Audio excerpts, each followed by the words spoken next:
Every candle dances. There you go. They're not standing still. So our first lesson is you are spirit, and you have to start identifying yourself as spirit. Start referring to yourself as spirit, and start speaking to your spirit. Start respecting your spirit. When I was little, I don't know if this occurred to you, but when I was young, we would have company.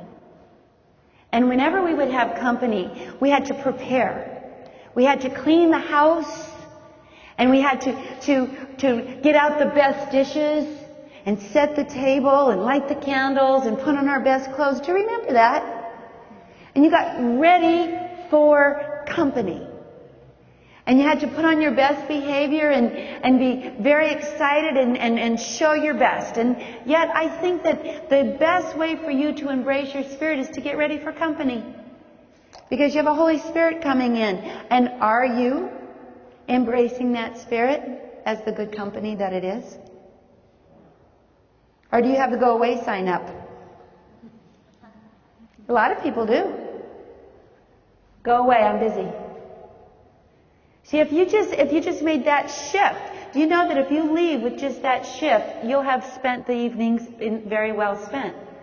If you just conduct your life that you are actually being gifted with holy company, taking up residence in your heart and bringing an entourage along with it of holy helpers.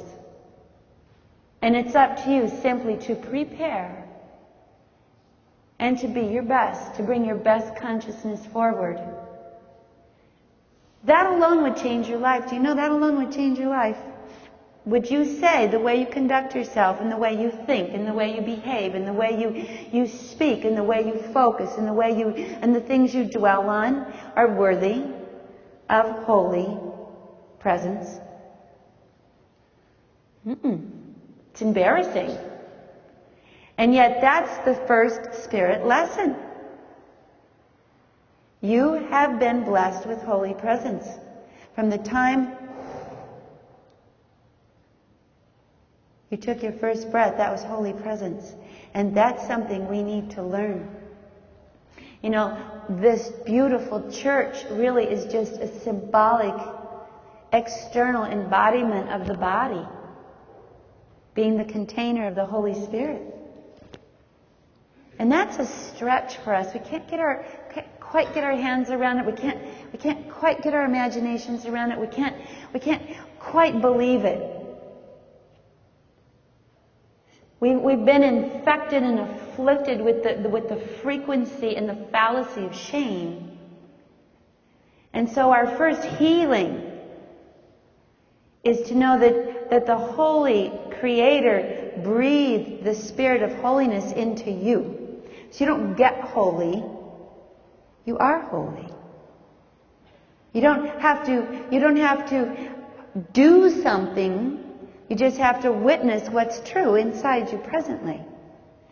And because there's only one Spirit, the other thing you do is not only do you take what I call the stink eye off of you, you take the stink eye off of others too. You start witnessing people spirit to spirit, soul to soul. And if you do that, you instantly change the frequency. So any encounter you have will go to the highest frequency. How do you engage people? Role to role. Your ego against mine. Your barking chihuahua against my Pekingese. Your pit bull against my Labrador. Or soul to soul. The Spirit in me greets the Spirit in you. Why did we come together? You and I, in this moment. What can we create?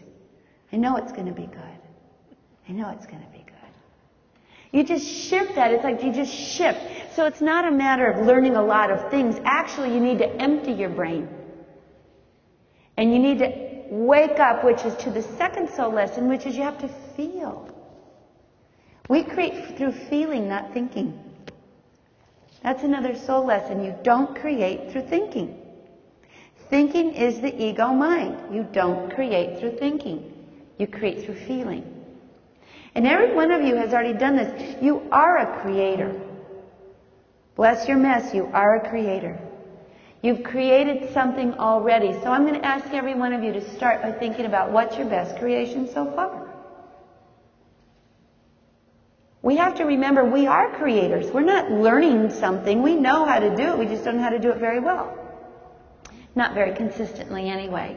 But you've created something. What's your best creation so far? Came here. I think you came here. That's a good creation. But let's think of something better. I'm sure you've created something pretty wonderful in your life. What have you created that you love? What have you created that's what we call in America a home run? A bullseye. I've got me and my children. There you go. And see, look at the light in her eyes. Boom, up it goes. You created that. If it wasn't for your feeling body, you wouldn't have created that. What have you created? What wonderful thing have you created so far? Making up with someone. Making up with someone. So does that mean you had a big fight and then you made up? Yeah. So you created drama and then healing. So can you enjoy that as an entire creation like theater? First I'll start the fire and then I'll put out the fire. And then I'll start one again, then I'll put it out again. Wonderful creation. What have you created so far that you really have enjoyed? Just being with people. Yeah, being able to be present. That's a good creation. Most people aren't present because they're so busy managing their egos that they miss everything. So what I'd like you to do is I'd like you to think about your best creation, and I want you to turn to the person next to you and tell them. Witness your best creation to the person next to you.